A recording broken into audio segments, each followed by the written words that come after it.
Hello everyone, Kartik मास आंवला नवमी की बहुत बहुत शुभकामनाएं। दोस्तों, आंवले के पेड़ की पूजा भगवान विष्णु और शिव की कृपा प्राप्त करने के लिए की जाती है, क्योंकि धार्मिक मान्यताओं के अनुसार आंवले के पेड़ में इन सभी देवी देवताओं का वास होता है। पुरानी कथा के अनुसार भी देवी लक्ष्मी ने तुलसी और बेल के गुणों के संयोजन के कारण इस पेड़ की पूजा की थी, जिसके बाद से ये पवित्र और भी ज़्यादा माना जाता है। किस तरह से पूजा करनी है, सभी चीज़ें मैं इस वीडियो में बताऊंगी। आंवला दान कैसे करना है, आंवले का दीप दान कैसे करना है, सभी चीज़ें इसके अंदर हैं दोस्तों। और सबसे पहले बता देती हूँ कि आंवले के पेड़ की जो जड़ होती है उसमें विष्णु जी का, और तने जो होते हैं उसमें शिव जी का, और शाखाओं में अन्य देवताओं का निवास होता है। इसलिए इसकी पूजा से सभी देवी देवता आपसे प्रसन्न होंगे। तो किस तरह से पूजा करनी है अब जान लेते हैं दोस्तों। सबसे पहले आप सामान रख लीजिएगा, आंवला रख लीजिएगा, पूजा की थाली में कलावा रख लीजिएगा, चुन्नी बांधना चाहे चुन्नी बांध दीजिएगा, श्रृंगार का सामान रख लीजिएगा, और एक फूलों की माला या फूल रख लीजिएगा, और जल का लोटा रख लीजिएगा। परिक्रमा करनी है आपको इस दिन, और खील बतासे वगैरह जो रखना चाहें आप वो भी रख सकते हैं मिष्ठान में।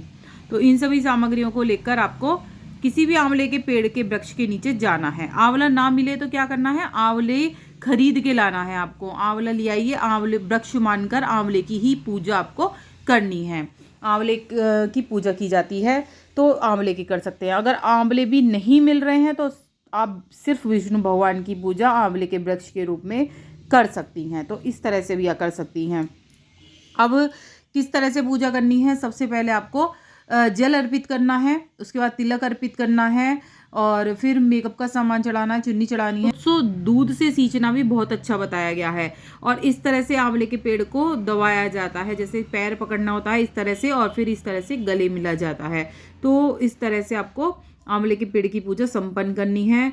और दूध अच्छा होता है इस दिन चढ़ाना, तो दूध भी चढ़ा सकते हैं। श्रृंगार की सामग्री आपकी मर्जी है, अगर चढ़ाना चाहें चढ़ा सकते हैं, नहीं तो कोई बात नहीं है। और इस तरह से एक दिया जरूर लेके जाना है। ये सभी सामग्री आप लेके जानी है वहाँ पर दोस्तों। और जिस शाम हो जाए तो शाम को आंवले के पेड़ के नीचे घी या तेल का दीपक जरूर जलाना चाहिए। इससे घर में लक्ष्मी जी की कृपा बरसती है।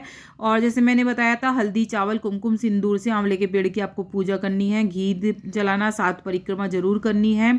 गुरुवार के दिन आंवले के पेड़ पर जल चढ़ाने से भगवान विष्णु बहुत प्रसन्न होते हैं, घर में खुशहाली आती है।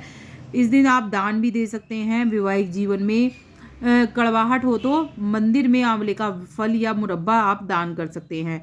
घर में आंवले का पेड़ लगाना चाहिए। नियमित रूप से जल चढ़ाने से सुख समृद्धि बनी रहती है, सकारात्मक ऊर्जा घर में होती है। तो इस दिन आप आंवले का पेड़ बाजार से ला सकते हैं।